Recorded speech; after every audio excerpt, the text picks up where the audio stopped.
अस्सलाम वालेकुम dear students.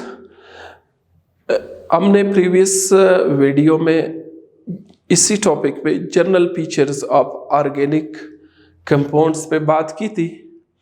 एक प्रॉपर्टी हमने डिस्कस की थी सोलेबिलिटी। उससे पहले हमने 2-3 चीज़ें और किए थे। ओरिजिन के बारे में हमने बात की थी, हमने बात की थी कंपोजिशन के बारे में, और हमने बात की थी। अच्छा, ये पार्ट 1 में इसी टॉपिक के पहले हिस्से में हमने इन चीज़ों पे बात की थी कि ऑर्गेनिक कंपाउंड्स का ओरिजिन का क्या है, कहाँ से मिलता है। प्लांट और एनिमल से मिलते हैं, लैब में भी तैयार होते हैं।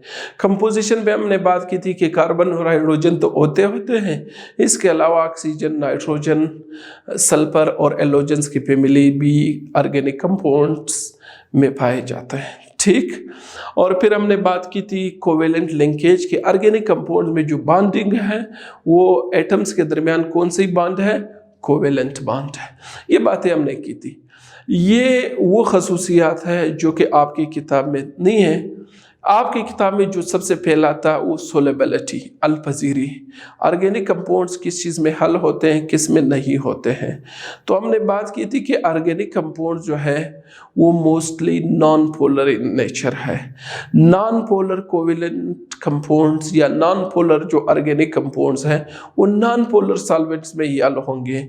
जिस तरह बेंजीन एक नॉन पोलर सॉल्वेंट है, ठीक है, जिस तरह साइक्लोहेक्सेन एक नॉन पोलर सॉल्वेंट है, इसी तरह कुछ अल्कोहल्स है और हमारे साथ ईथर वगैरह, एसीटोन वगैरह। Number of non polar solvents are available जिसमें नॉन पोलर ऑर्गेनिक कंपाउंड्स हल होती है। तो सोलेबिलिटी के बारे में हमने एक जनरल प्रिंसिपल पढ़ा था कि लाइक डिसोल्व लाइक। सोलेबिलिटी के बारे में हमने एक जनरल प्रिंसिपल पढ़ा था, लाइक डिसोल्व लाइक, यानी एक तरह की चीज़ें एक तरह की चीज़ों में हल होते हैं।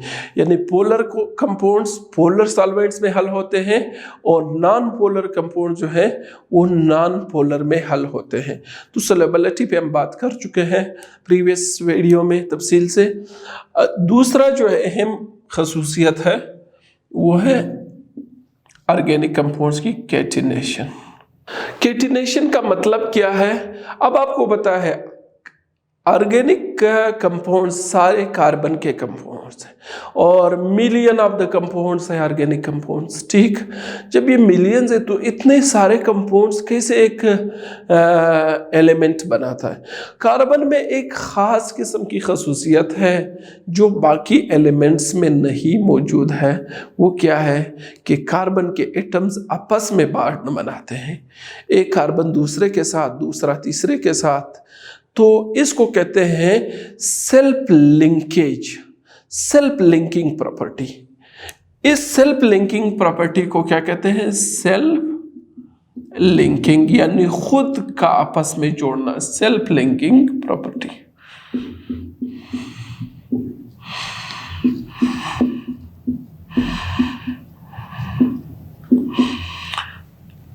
उर्दू में क्या कह सकते हैं? किसी एलिमेंट के एटम्स का आपस में खुद एक दूसरे के साथ लग जाना, ये क्या कहलाता है? इसको कहते हैं कैटिनेशन। मिसाल के तौर पे ये कोई ऑर्गेनिक, ये देखो,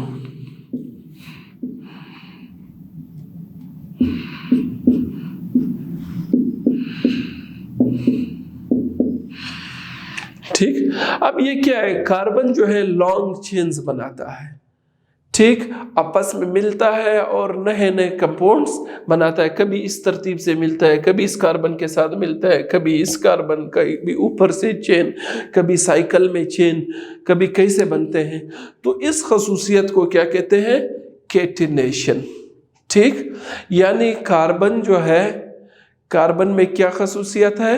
कैटिनेशन की प्रॉपर्टी इसमें है जो कि बाकी एलिमेंट्स में नहीं है। ठीक, लिहाजा कार्बन जो है वो इसी वजह से बेशुमार कंपाउंड्स बनाता है।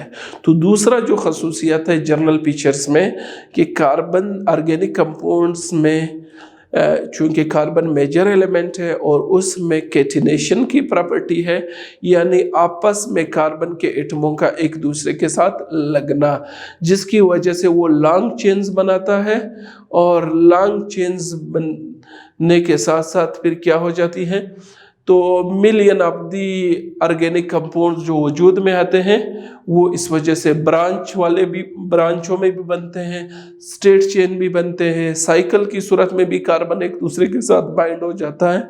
So this is all due to catenation. ठीक, तो ये तीसरी प्रॉपर्टी हो गई। तीसरी आपके बुक में है नॉन पोलर नेचर। इस पे हम पहले भी बात कर चुके हैं, नॉन पोलर कैरेक्टर।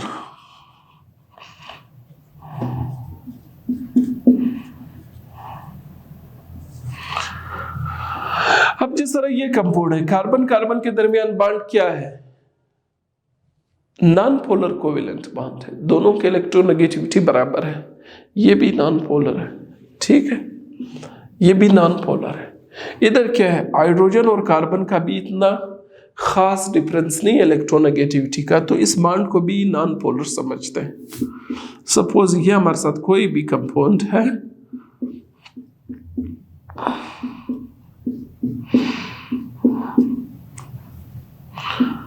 ये हमारे साथ है, इस कंपाउंड का वैसे नाम है एन ब्यूटेन।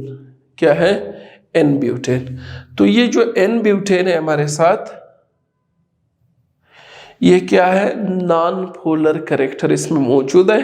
क्या मौजूद है, नॉन पोलर कैरेक्टर है, इसमें पोलरिटी नहीं है। तो majority of the organic compounds are non polar in nature.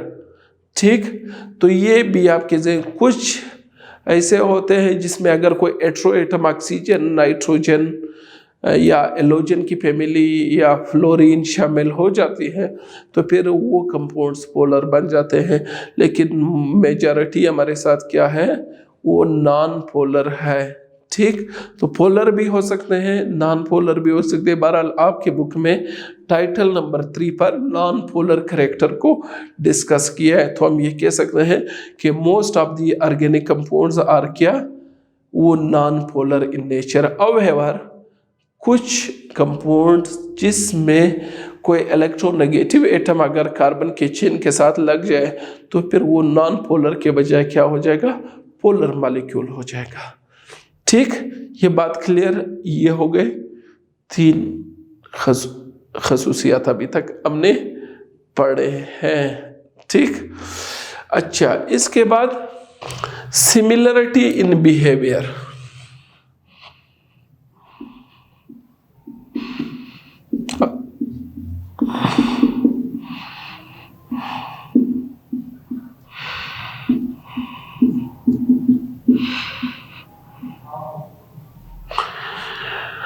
Organic compounds में similarity in behaviour, organic compounds आपको होता है वो बेशुमार है, मिलियंस है।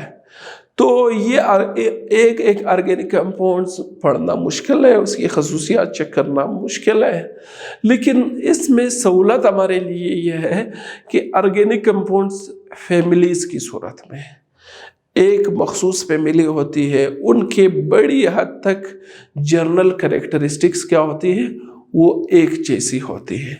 अब वो कैसे, मैं बात करता हूँ, या अगर उनकी खसूसियात में कोई तब्दीली भी आता हो तो वो एक सिस्टमेटिक मैनर में आता है।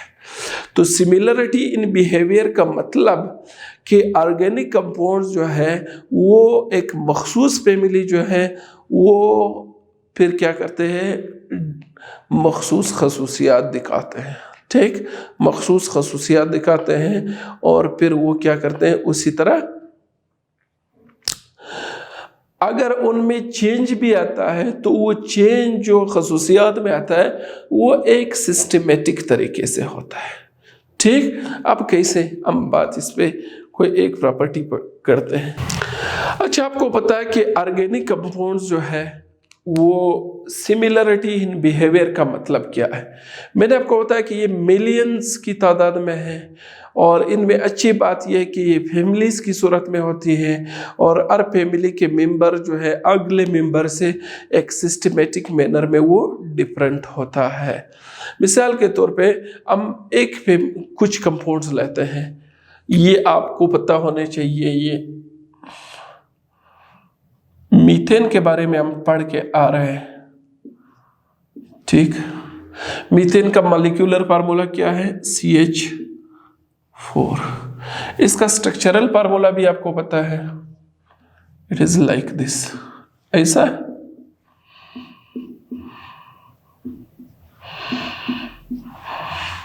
ठीक, ये कंपाउंड हुआ, ठीक, ये इसका स्ट्रक्चरल फार्मूला है, ठीक। अब क्या है, इस कंपाउंड का बॉइलिंग पॉइंट है -162 डिग्री सेंटीग्रेड। ये इसका क्या है? Boiling point.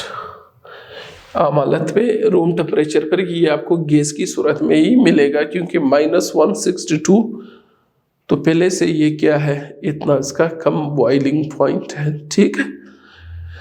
अच्छा, इसी तरह दूसरा मेंबर है ईथेन, C2H6।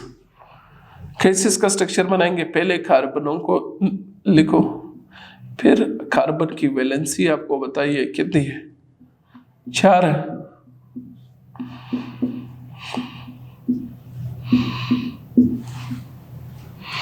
ये क्या हुआ? ये स्ट्रक्चर किसका हुआ?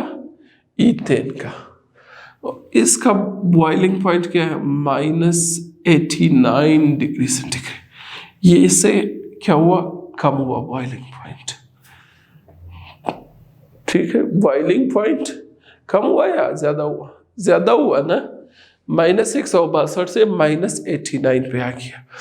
अब इस कंपाउंड और इसमें क्या फर्क है? एक फर्क है, यहां पर एक सी कार्बन है, इधर 2 कार्बन है, इधर 4H है, इधर 2, तो ये क्या हुआ? CH2 का फर्क हुआ।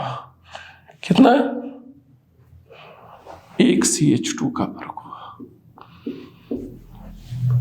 ठीक। इस तरीके से ये बढ़ गया। ईथेन के बाद नेक्स्ट है प्रोपेन, C3H8। अब इस कंपाउंड का स्ट्रक्चर कैसे बनाएंगे? इस तरह बनाएंगे, आसान है, सब में सिंगल बॉन्ड है, 3 कार्बन तो लिख लिए।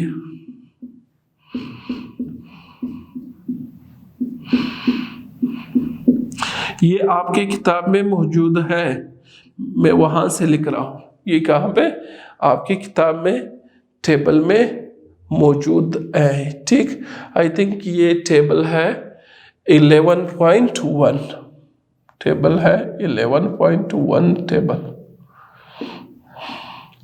ये नाम है कंपाउंड के, ये इनके मॉलिक्यूलर फार्मूले हैं, ये क्या है? इनके स्ट्रक्चरल फार्मूला है। तो इस कंपाउंड का बॉइलिंग पॉइंट क्या है? -42 डिग्री सेंटीग्रेड। इस और इस कंपाउंड में अगर आप देखें क्या फर्क है? ये C2H6 है, ये 3 कार्बन हो गए, इधर 6 इधर 8, तो CH2 क्या? CH2 का इजाफा, ये यहां से भी CH2 का इजाफा, यहां से इसमें भी CH2। एक सिस्टमेटिक अंदाज में हम जा रहे हैं, ठीक है। अच्छा, ये यही स्ट्रक्चर है, सिर्फ दरमियान में ये चीज लग गई है इसमें, ठीक। अब ये चीज एक और लगाओ, प्रोपेन के बाद हम लिखते हैं ब्यूटेन, N-ब्यूटेन। ब्यूटेन के 2 तरीकों से स्ट्रक्चर लिखे जा सकते हैं। C4H क्या होगा? 8 के बाद 10, 2 और उसमें डालो। स्ट्रक्चर कैसे लिखेंगे? पहले 4 तो ये बनो, बन गए। अब हर बार हाइड्रोजन में लिखूं या ना लिखूं? मेरे साथ जगह का, ये सारे हाइड्रोजन है, इधर भी, इधर इधर इधर इधर इधर इधर, ठीक है। बाकी आप टेबल में भी देख सकते हैं। तो ये C क्या हो गया? C4H क्या हो गया? 10। तो ये हमारे साथ क्या हुआ, इस कंपाउंड का नाम है ब्यूटेन, और ब्यूटेन का जो हमारे साथ क्या है बॉइलिंग पॉइंट है वो क्या है 0 डिग्री सेंटीग्रेड। ये देखो क्या हो रहा है, बढ़ रहा है boiling point, boiling point is increasing. इस और इस कंपाउंड में कितना फर्क है, सिर्फ एक CH2 का फर्क है। हम पढ़ रहे हैं क्या, सिमिलरिटी इन बिहेवियर, कि ऑर्गेनिक कंपाउंड्स की जो फैमिलीज है उसका और दूसरा मेंबर एक फैमिली का वो एक CH2 यूनिट से डिफर करता है। ठीक, CH2 डालो और बन गया, CH2 डालो। इस कंपाउंड को वैसे कहते हैं एन ब्यूटेन, जब चेन में हो, ये ब्रांच में भी हो सकता है, तो फिर वो क्या होगा आइसो ब्यूटेन होगा। ठीक, इसी तरह हम लिख सकते हैं पेंटेन का, पेंटेन ये क्या होगा C5H12।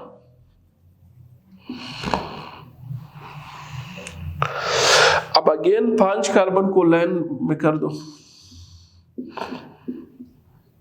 ये जो ऊपर नीचे बॉन्ड बना है इन सब पे क्या हो जाएगा हाइड्रोजन अटैच हो जाएगा, 1 2 3 4 5 6 7 8 9 10 11 12 हाइड्रोजन। अब इस और इसमें क्या फर्क है, वही एक CH2 का फर्क है। ठीक, तो ये इसका मॉलिक्यूलर फार्मूला हो गया, ये इसका स्ट्रक्चरल फार्मूला हो गया। इस कंपाउंड की जो बॉइलिंग पॉइंट है ये 36 डिग्री सेंटीग्रेड है। क्या है 36 डिग्री सेंटीग्रेड।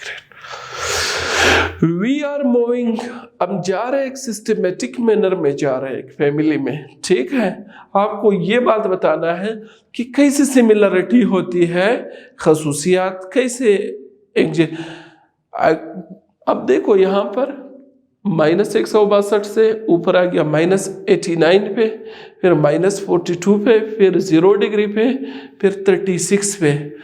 कोई एबनॉर्मलिटी नहीं है, एक तरतीब से बढ़ रही है बॉइलिंग पॉइंट। ठीक, हमने एक प्रॉपर्टी कंसीडर की है बॉइलिंग पॉइंट, उसको हम देख रहे हैं। ठीक, अब इसके बाद हम एक और करते हैं एक्सेन। एक्सेन ये हमने याद करने हैं, methane, ethane, propane, butane, pentane, hexane. ठीक, अब एक्सेन में क्या होगा, एक CH2 इसमें और डालो, ये 14 हो गया। कार्बन कितने हैं 6।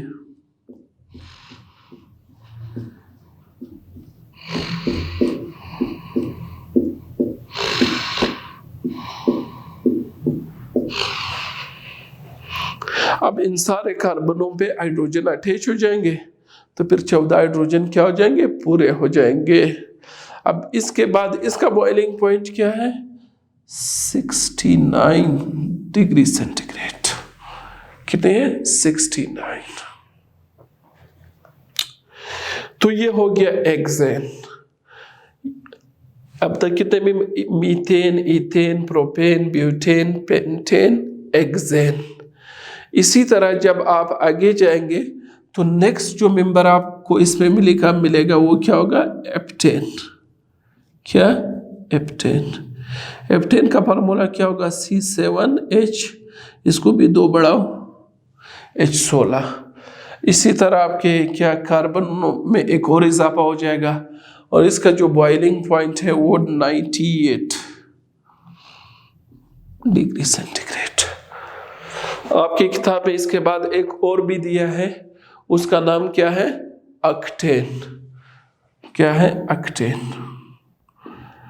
फार्मूला आप खुद बना सकते हैं, इसमें एक और डालो CH2, तो ये हो जाएगा C8H क्या हो जाएगा 18, ये हो जाएगा। इसका जो बॉइलिंग पॉइंट है, इसका बॉइलिंग पॉइंट 126 है, आई थिंक 126 डिग्री सेंटीग्रेड। 1 2 3 4 5 6 7 8।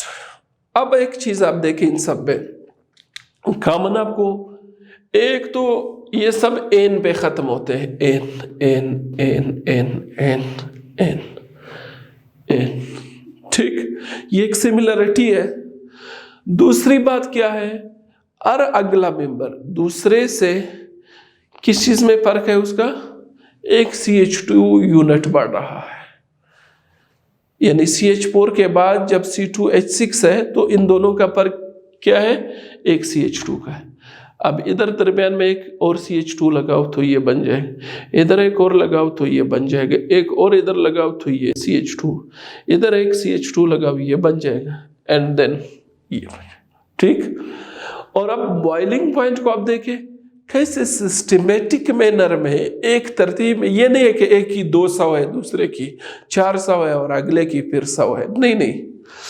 अब क्या है, सबसे लोवेस्ट जो है पहले मेंबर का 162 माइनस, फिर बढ़ गया -89, फिर बढ़ गया -42, फिर बढ़ गया 0, फिर बढ़ गया 36, फिर बढ़ गया 69, फिर बढ़ गया बॉइलिंग पॉइंट 98, फिर बढ़ गया 126 डिग्री सेंटीग्रेड।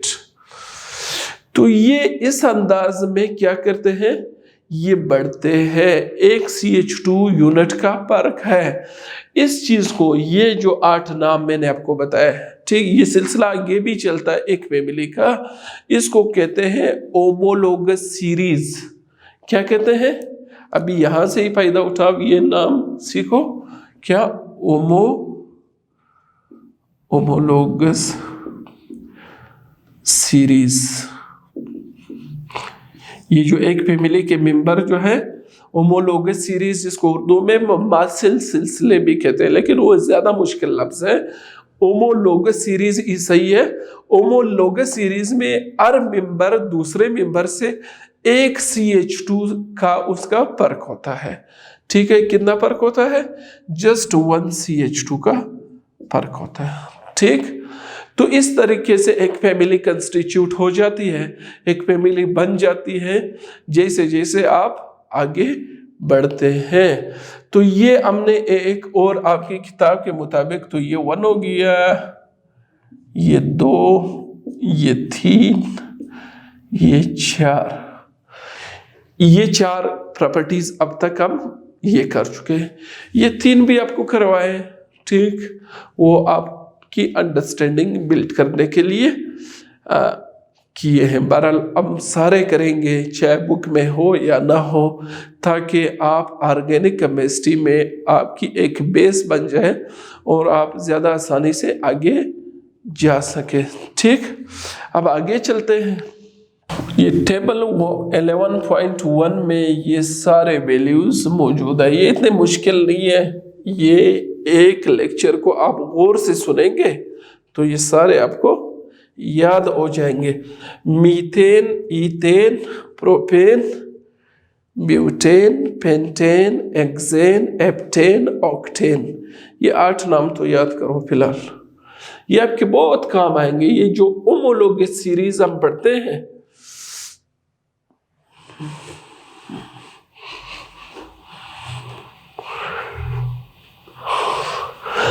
इस तरह बहुत सारे फैमिलीज है जो इस तरह CH2 के चेंज होने से बनेंगे, ठीक। तो अब इसके अलावा एक और प्रॉपर्टी है, वो क्या है, complexity in organic compounds. Number 5 के क्या है, complexity in organic compounds. Organic compounds में अब बात क्या है, ये जो अब तक methane, ethane, propane, butane, hexane, pentane, ये तो बड़े सिस्टमेटिक चल रहे थे, लेकिन जैसे जैसे आप आगे जाएंगे ऑर्गेनिक कंपाउंड्स के स्ट्रक्चर बहुत बड़े हो जाएंगे, बड़े बड़े स्ट्रक्चर, उनमें ब्रांचेस होंगे, उनमें साइकिल्स बनेंगे, साइक्लिक कंपाउंड्स होंगे। तो कंप्लेक्सिटी, फॉर एग्जांपल आपने नाम सुना होगा, यानी कंप्लेक्सिटी का मतलब ये कि लार्ज नंबर ऑफ एटम्स होंगे। क्या होंगे, कंप्लेक्सिटी मींस पेचीदगी, यानी ऑर्गेनिक कंपाउंड्स के कॉम्प्लेक्स स्ट्रक्चर, बड़े बड़े स्ट्रक्चर, जिसमें क्या होंगे, लार्ज नंबर ऑफ एटम्स होंगे। एक मॉलिक्यूल में बहुत ज़्यादा एटम्स होंगे। मिसाल के तौर पे ये कौन लोग हैं जिनके इतने बड़े मॉलिक्यूल्स हैं, स्टार्च का आपने नाम सुना होगा, कार्बोहाइड्रेट फैमिली से ताल्लुक रखता है। प्रोटीन है, ठीक। इसी तरह और बायो इनऑर्गेनिक मॉलिक्यूल्स, जो बायो मॉलिक्यूल्स है ना, विटामिन्स वगैरह, ठीक है। इसमें लार्ज नंबर एटम्स होंगे और इनमें फिर क्या होगा, क्या होंगे, चेन जो है, चेन की तादाद बढ़ेगी। एक चेन में सारे नहीं होंगे, चेन इंक्रीजेस, ठीक। इसी तरह जो हमारे साथ कुछ आरएनए का नाम आपने सुना होगा, आपने पढ़ा है ना, आरएनए, डीएनए, ये तो आप सुन के आ रहे हैं ना, ये जो न्यूक्लियोटाइड से बनते हैं ना, डीऑक्सीराइबो न्यूक्लिक एसिड डीएनए है, आरएनए क्या है, राइबो न्यूक्लिक एसिड है। तो ये क्या है, इनके यहाँ पर मॉलिक्यूल्स में क्या होते हैं, ये मैक्रो मॉलिक्यूल्स है। एक होता है माइक्रो मॉलिक्यूल्स यानी छोटे मॉलिक्यूल, एक होते हैं मैक्रो मॉलिक्यूल्स। तो बहरहाल बायोकेमिस्ट्री का एक चैप्टर नंबर 7 क्लास 10th में है। ये चीज़ें तो हम उधर पढ़ेंगे, कोई परेशानी की बात नहीं है। जो कम्प्लेक्स ऑर्गेनिक कंपाउंड्स हैं उनका भी आपको तरीका बताएंगे कि कौन से याद करने, बहुत बड़े बड़े मॉलिक्यूलों की स्ट्रक्चर याद करने की आपको ज़रूरत नहीं पड़ेगी, ठीक। तो मतलब ये है, जब हम जनरल खसूसियात की बात करते हैं तो उसमें फिर ये भी आ जाता है कि इसमें क्या होती है, कम्प्लेक्स मॉलिक्यूल्स या कम्प्लेक्सिटी इन ऑर्गेनिक कंपाउंड्स। ये मैं इधर लिखता हूं, कम्प्लेक्स कंपाउंड्स।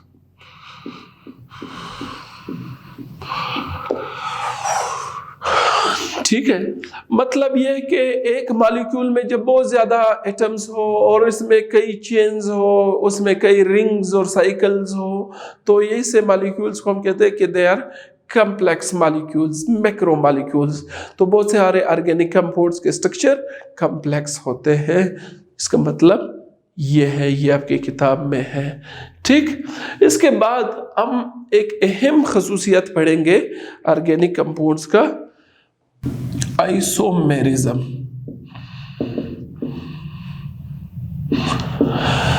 आइसोमेरिज्म क्या है? देखो, इससे पहले जब हम सोडियम क्लोराइड या सोडियम कार्बोनेट का फार्मूला लिखते थे, या वाटर का, अमोनिया का, जो इनऑर्गेनिक मॉलिक्यूल है, बस फार्मूला हमने लिख दिया, फार्मूला यूनिट जितना है वो हमने NaCl है, NaOH है, बस स्टोरी खत्म। लेकिन ऑर्गेनिक कंपाउंड्स में मॉलिक्यूलर फार्मूला के साथ साथ हम स्ट्रक्चरल फार्मूला भी लिखते हैं। उसके लिखने का फायदा क्या होता है, हमें पता चलता है कि how the atoms are bonded to each other. Atom एक दूसरे के साथ कैसे लगे हुए हैं, किस अंदाज में लगे हुए हैं, क्योंकि मॉलिक्यूल्स या कंपाउंड्स की जो खसूसियात है वो एटम्स के अरेंजमेंट पे डिपेंड करते हैं, एटम्स की स्ट्रक्चर पे डिपेंड करते हैं, ठीक। आप देखो, ग्रेफाइट का नाम आपने सुना होगा, पेंसिल के सिक्के, और आपने डायमंड का नाम भी सुना है। दोनों की केमिकल कंपोजिशन पता है क्या है? कार्बन है, दोनों सिर्फ प्योर कार्बन। लेकिन एक ग्रेफाइट है, एक क्या है, डायमंड है। फर्क क्या है? फर्क ये है कि दोनों में जो एटम्स की अरेंजमेंट है कि कैसे एक दूसरे के साथ लगे, वो इन दोनों को इतना बड़ा फर्क उनमें आ जाता है कि एक को डायमंड बना देता है, दूसरे को क्या बना देता है, ग्रेफाइट बना देता है। तो आइसोमेरिज्म क्या है? अब ऑर्गेनिक कंपाउंड्स में स्ट्रक्चरल फार्मूला तो बहुत जरूरी है, आपको भी पता है कि स्ट्रक्चरल फार्मूला क्या है, वो बहुत ज़रूरी है। और ऑर्गेनिक कंपाउंड्स या जो भी कंपाउंड्स हो, उनमें जो उसके जो खसूसियात होते हैं वो स्ट्रक्चर पे डिपेंड करते हैं। अब समटाइम्स ऐसा हो जाता है, मॉलिक्यूलर फार्मूला दो कंपाउंड्स का एक जैसा होता है, लेकिन स्ट्रक्चर क्या होते हैं, डिफरेंट होते हैं। कैसे? मैं कहता हूं कि सेम मॉलिक्यूलर फार्मूला, एक जैसा मॉलिक्यूलर फार्मूला, बट क्या, बट डिफरेंट स्ट्रक्चरल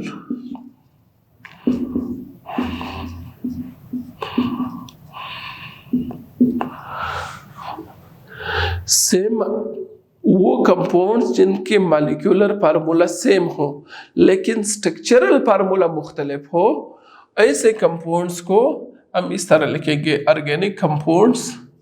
ये डेफिनेशन भी हो जाएगी, ऑर्गेनिक कंपाउंड्स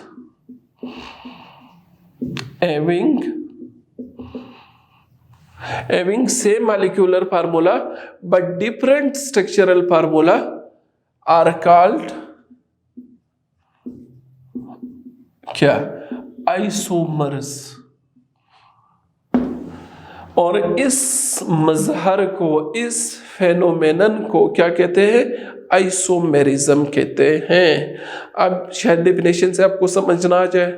अब हम क्या करते हैं, इसके कुछ एग्जाम्पल लेते हैं।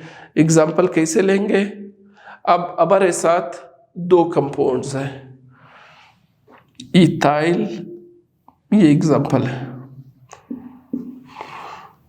बल्कि इससे आसान एग्जाम्पल पहले आपको देता हूं। हमारे साथ क्या है, एन ब्यूटेन, ठीक, ये एन ब्यूटेन और आइसोब्यूटेन।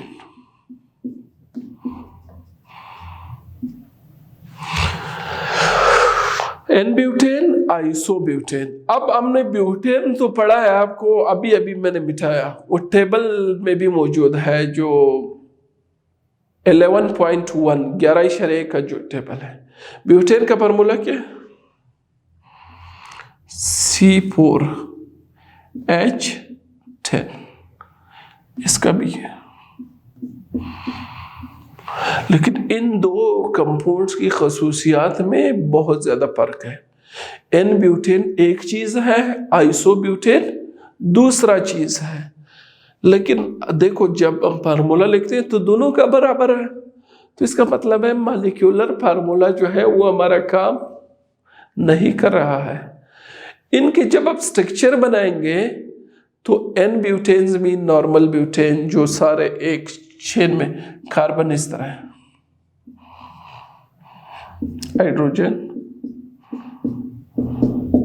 हाइड्रोजन भी लिखता हूं आपकी खातिर।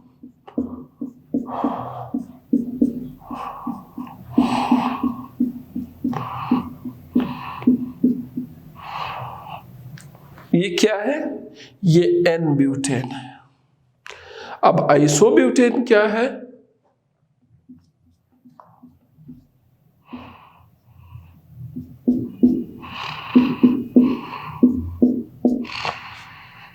ये कार्बन के 3 बांड है, इधर भी इसके साथ एक हाइड्रोजन लगाओ। अब हाइड्रोजन लगाओ,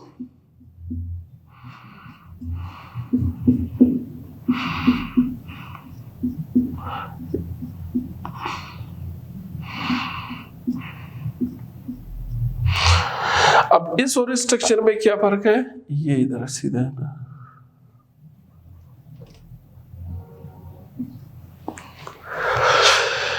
यहां पर सारे कार्बन एक स्टेट चेन है, नॉर्मल चेन है। यहां पर 3 कार्बन ये है, एक ये इधर लटक रहा है, ब्रांच बनाया हुआ है। कार्बन ने क्या किया है, कार्बन का स्ट्रक्चर इस तरह है, अगर मैं सिर्फ कार्बन लिखूं, और यहां पर क्या है, इस तरह है। फर्क है नहीं है? तो ये ब्रांच वाले को क्या कहते हैं, आइसो कहते हैं। जो स्ट्रेट लाइन में होते हैं उनको क्या कहते हैं, एन कहते हैं। अब ये कंपाउंड है, आप खुद देखें, ये इनके मॉलिक्यूलर फार्मूला है दोनों के, ये इनकी क्या है, स्ट्रक्चरल फार्मूला है दोनों के। कंडेंस फार्मूला लिखूं, शायद कार्बन के साथ कितने हाइड्रोजन है, 3 है। इस कार्बन के साथ कितने, 2 है। इस कार्बन के साथ 2 है। इस कार्बन के साथ 3 है। अगले को देखो, इसका इस कार्बन के साथ कितने हैं? CH3। अच्छा, इसके साथ कितने हैं? एक हाइड्रोजन है। ये इधर ये CH3 इसके साथ अटैच। ये कौन सा फार्मूला है? आपको पढ़ा है, कंडेंस्ड फार्मूला। अब कंडेंस्ड फार्मूला में ज्यादा आसानी से आपको नजर आ रहा है स्ट्रक्चर में फर्क। तो ऐसे कंपाउंड्स, ऐसे ऑर्गेनिक कंपाउंड जिनका मॉलिक्यूलर फार्मूला एक जैसा हो लेकिन स्ट्रक्चरल फार्मूला डिफरेंट हो, ऐसे ऑर्गेनिक कंपाउंड्स को क्या कहते हैं? आइसोमर्स कहते हैं। ये ना समझे कि ये हमारी मर्जी, हमने ये लिखा और कभी ऐसा लिखे ब्यूटेन, कभी ऐसा लिखे, नहीं नहीं। एन ब्यूटेन अलग चीज है, आइसोब्यूटेन अलग चीज है। They are totally different compounds. So कभी इनको मिक्स नहीं करना। तो कंपाउंड्स की जो प्रॉपर्टीज है आपको मैंने बताया बार बार कि स्ट्रक्चर पे डिपेंड करते हैं। ठीक, अब मैं एक और एग्जांपल आपके लिए लिखता हूं। ये हमारे साथ है इथाइल अल्कोहल। इसका फार्मूला है C2H5OH। और ये एक और कंपाउंड है डाईमीथाइल ईथर।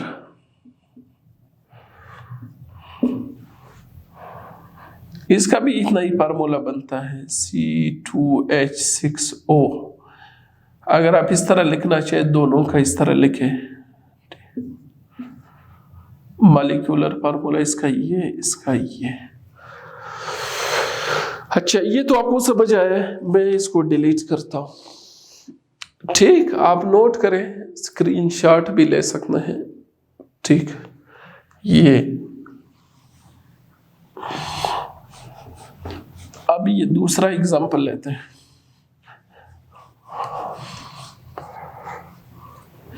इथाइल अल्कोहल का फार्मूला BC2H6O, डाईमीथाइल ईथर का भी है। इन दोनों की अब हम क्या बनाएंगे? Structural formula. स्ट्रक्चरल फार्मूला जो है इथाइल अल्कोहल का इस तरह है। 2 कार्बन है, ठीक है, हाइड्रोजन O के साथ H, ये H, ये H।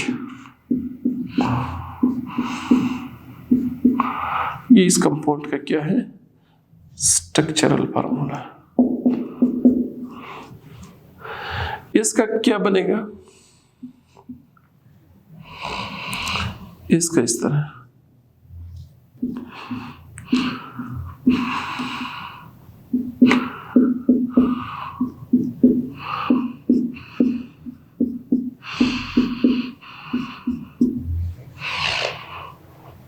ठीक है,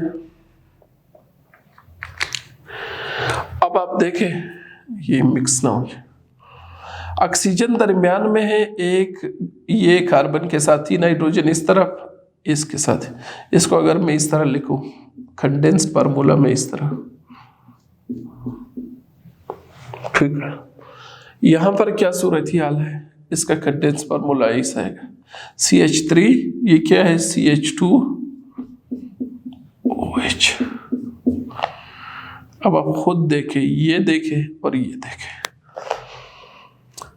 having same molecular formula but different structures या different structural formula, तो ये क्या हो गया? आइसोमर्स। तो डाईमीथाइल ईथर और इथाइल अल्कोहल में बहुत ज्यादा फर्क है। एक अल्कोहल फैमिली से ताल्लुक रखता है और एक ईथर फैमिली से ताल्लुक रखता है। लेकिन अगर हम मॉलिक्यूलर फार्मूले पे जाए तो हम यही समझेंगे कि ये तो एक कंपाउंड है। तो जब आप स्ट्रक्चर ओपन करेंगे you will come to know कि नहीं नहीं भाई, ये एक कंपाउंड नहीं, ये 2 मुख्तलिफ कंपाउंड्स हैं। तो छठे नंबर पे हमने क्या पढ़ा? आइसोमेरिज्म।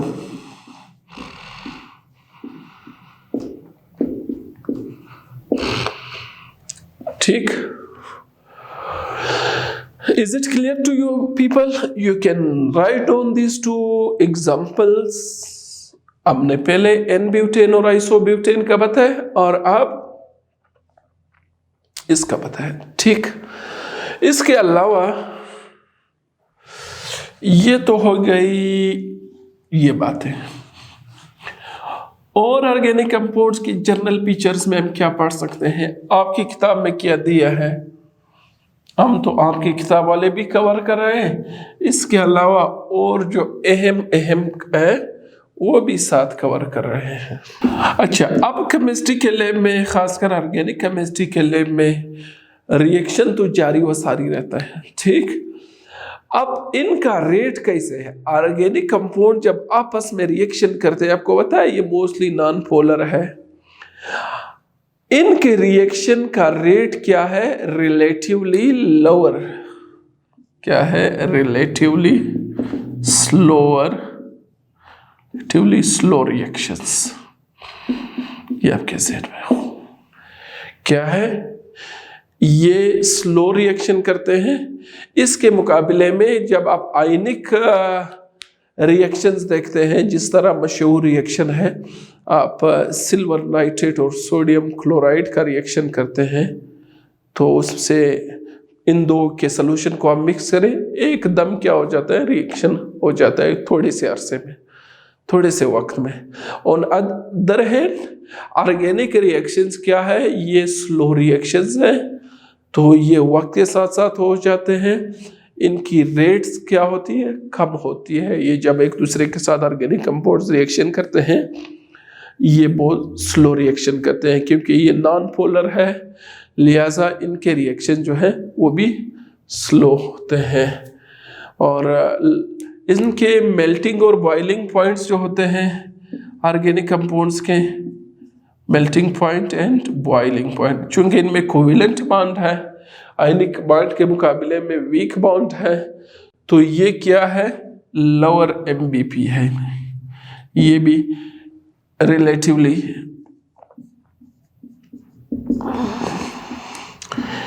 यानी मेल्टिंग पॉइंट वो टेम्परेचर जिस पे कोई चीज पिघलता है, बॉइलिंग पॉइंट वो टेम्परेचर जिस पे कोई चीज बॉयल होता है। तो सख्त चीज की मेल्टिंग पॉइंट, लोहे की मेल्टिंग पॉइंट बहुत ज्यादा है। ठीक है, और बॉइलिंग तो फिर मेल्टिंग के बाद ही आएगा।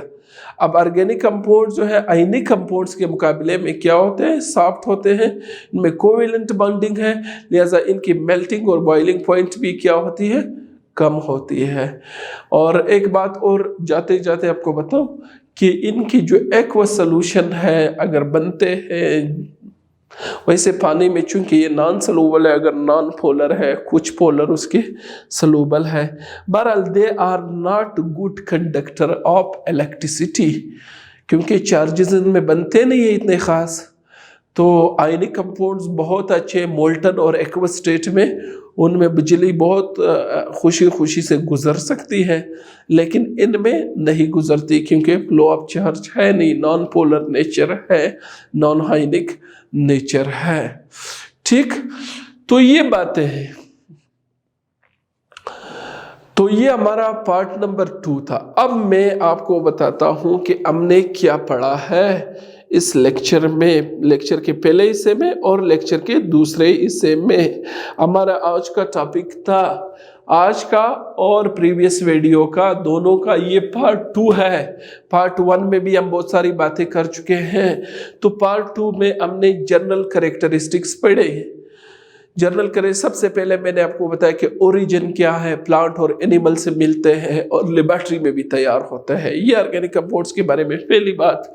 दूसरी बात ये है कि कंपोजिशन क्या है, कि ये जो है कार्बन और हाइड्रोजन इनमें होते हैं। इसके अलावा नाइट्रोजन, ऑक्सीजन, सल्फर और एलोजेंस के फैमिली के मेंबर्स भी ऑर्गेनिक कंपाउंड्स में शामिल होते रहते हैं। ठीक, फिर हमने ये पढ़ा कि ऑर्गेनिक कंपाउंड्स में कौन सी बॉन्डिंग होती है, कोवेलेंट बॉन्ड्स होते हैं। आपको मैंने डिटेल से पहले वीडियो में बताया कि पोलर कोवेलेंट क्या है, नॉन पोलर कोवेलेंट क्या है, कैसे ये बॉन्ड बनाते हैं। तो कोवेलेंट लिंकेज इनके दरमियान मौजूद है। तो ये कोवेलेंट कंपाउंड्स है। फिर इसके बाद हम सोलेबिलिटी पे आए। सोलेबिलिटी में एक हमने सिंपल सा उसूल पढ़ा कि लाइक डिसोल्व लाइक, यानी पोलर चीज़ें पोलर में हल होते हैं, नॉन पोलर में। रिमेंबर आयनिक कंपाउंड जो है वो तो क्या है, वो चार्जेस है, उनमें पोलरिटी है, तो वो हल होते हैं पोलर सॉल्वेंट्स में। जिस तरह सोडियम क्लोराइड बआसानी पानी में हल हो जाती है, वो आयंस है, और ये क्या है, पोलर सॉल्वेंट है। इसी तरह जो ऑर्गेनिक कंपाउंड्स है वो मोस्टली चूंकि नॉन पोलर है, जैसा ये नॉन पोलर सॉल्वेंट्स में हल हो जाते हैं। ठीक, फिर इसके बाद हमने कैटिनेशन क्या है, कार्बन के मिलियन ऑफ द कंपाउंड्स हैं।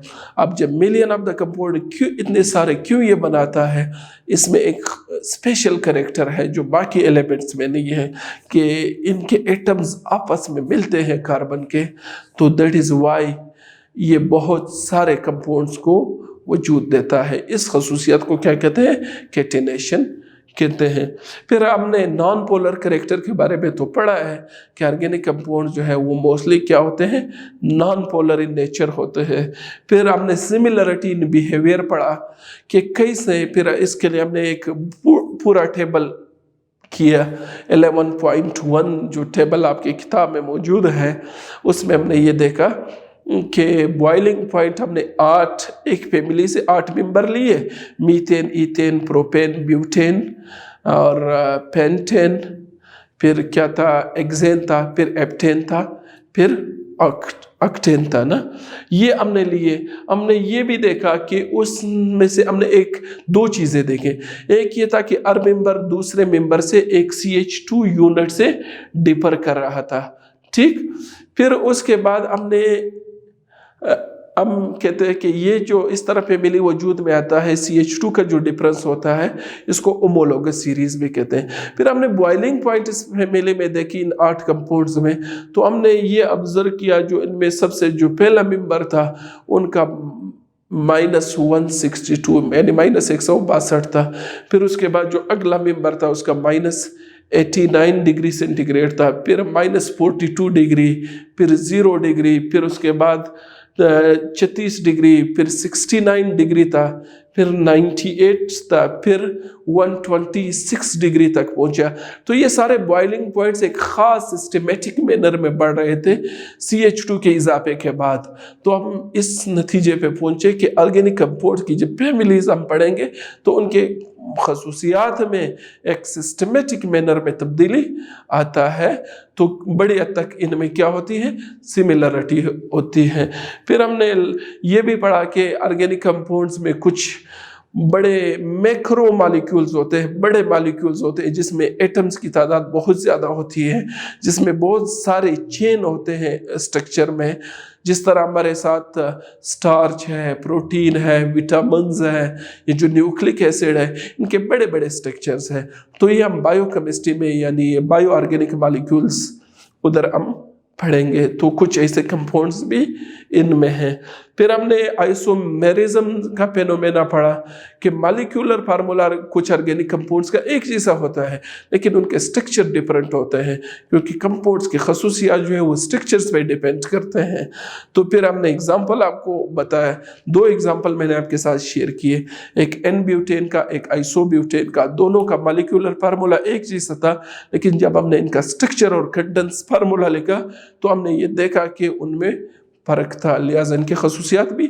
इसी तरह एक और एग्जाम्पल आपके साथ शेयर की, इथाइल अल्कोहल और डाइमीथाइल ईथर की। तो उसमें भी हमने देखा कि मॉलिक्यूलर फार्मूला एक चीज़ से था लेकिन स्ट्रक्चर्स क्या थे, डिफरेंट थे। इसी तरह फिर हमने बात की थी rate of organic reaction. Organic reaction चूंकि mostly organic compound non polar है, तो लिहाजा इनमें आयंस इतनी जल्दी रिप्लेस नहीं होते हैं, ना इतनी आसानी से इनकी डिसोसिएशन हो जाती है, लिहाजा ये रिएक्शंस क्या होते हैं, ये रिलेटिवली स्लोअर होते हैं। फिर हमने ये भी बात की थी कि चूंकि ये कोवेलेंट कंपाउंड्स है, आयनिक नहीं, आयनिक तो क्रिस्टलाइन स्ट्रक्चर्स उनके बन जाते हैं बड़े मजबूत, तो उनके मेल्टिंग और बॉइलिंग पॉइंट तो आयनिक कंपाउंड्स के बहुत ज़्यादा होते हैं, लेकिन कोवेलेंट उनके मुकाबले में सॉफ्ट और नरम होते हैं, लिक्विड की सूरत में भी होते हैं, गैस की सूरत में भी होते हैं और सॉलिड्स भी होते हैं, लेकिन इनके मेल्टिंग और बॉइलिंग पॉइंट्स रिलेटिवली बहुत कम होते हैं। ठीक, तो ये था हमारा एक ओवरऑल लेक्चर। हमने 2 लेक्चर में इसको कवर किया ना, general picture of organic compounds. तो मुझे उम्मीद है कि जब आप इस वीडियो को सुनेंगे फिर आपके साथ अपना किताब भी होगा जहाँ से आप समझना आ जाए, फिर आप इसको रिपीट कर दें, तो मुझे उम्मीद है कि आप इस टॉपिक को समझ जाएंगे। मैंने इस टॉपिक में कुछ एक्स्ट्रा बातें इसलिए ऐड की ताकि आपकी एक बेस बन जाए, क्योंकि at this stage we are the beginners of organic chemistry. हम बिल्कुल ऑर्गेनिक केमिस्ट्री के पहले चैप्टर, दूसरे, तीसरे टॉपिक में हैं, तो ये चीज़ें आपको क्लियर होनी चाहिए। ठीक, तो इंशाल्लाह नेक्स्ट वीडियो तक आपसे इजाज़त चाहते हैं। अल्लाह हाफ़िज़।